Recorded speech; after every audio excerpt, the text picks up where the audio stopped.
Bonjour à tous et bienvenue dans cette nouvelle vidéo. Aujourd'hui, je vous propose de créer ensemble une couronne de fleurs séchées.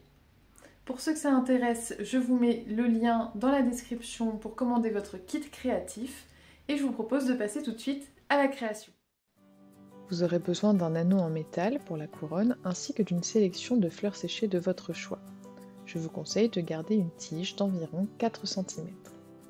Vous aurez également besoin d'un fil métallique. J'ai pris ici un fil de 0,3 mm spécial art floral, du ruban de la couleur de votre choix, des ciseaux et une pince coupante pour le fil métallique. On va commencer par couper des morceaux de fil métallique d'environ 5 cm. Vous en aurez besoin d'une quinzaine environ selon la taille de la couronne que vous souhaitez faire.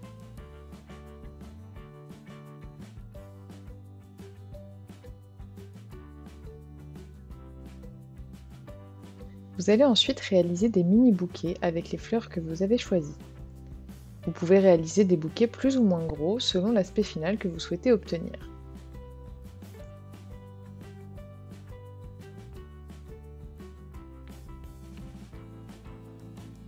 Une fois votre bouquet formé, prenez une tige métallique afin de l'attacher et de le fixer sur la couronne. Placez le bouquet sur l'anneau et fixez-le en enroulant fermement la tige métallique tout autour.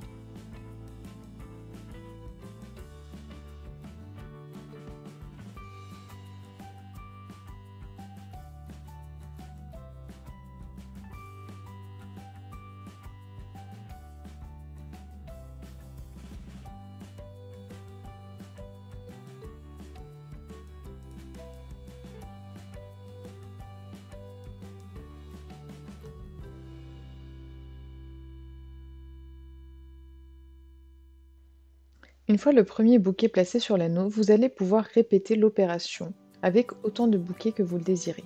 Ici, j'ai décidé de faire une demi-couronne.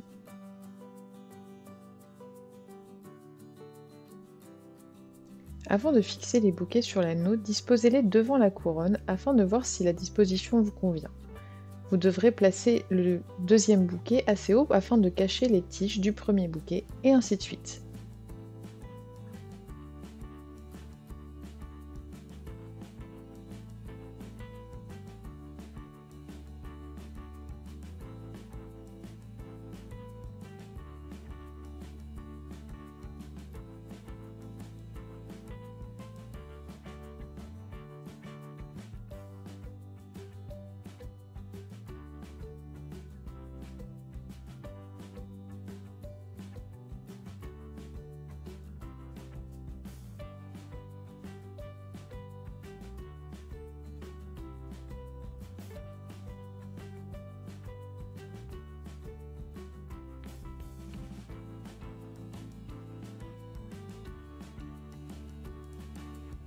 Une fois que vous avez fixé le dernier bouquet, vous allez pouvoir couper ces tiges un peu plus court. Gardez quand même un peu de longueur pour ne pas que le bouquet retombe. Ensuite, vous allez pouvoir placer les rubans. Un premier en haut pour pouvoir accrocher la couronne plus facilement et un deuxième sous forme de nœud qu'on va placer à l'extrémité du dernier bouquet et qui va également servir à cacher les tiges. Et voilà, la couronne est terminée. J'espère que ce tuto vous a plu. N'oubliez pas de liker, de vous abonner et on se retrouve très bientôt dans une nouvelle vidéo.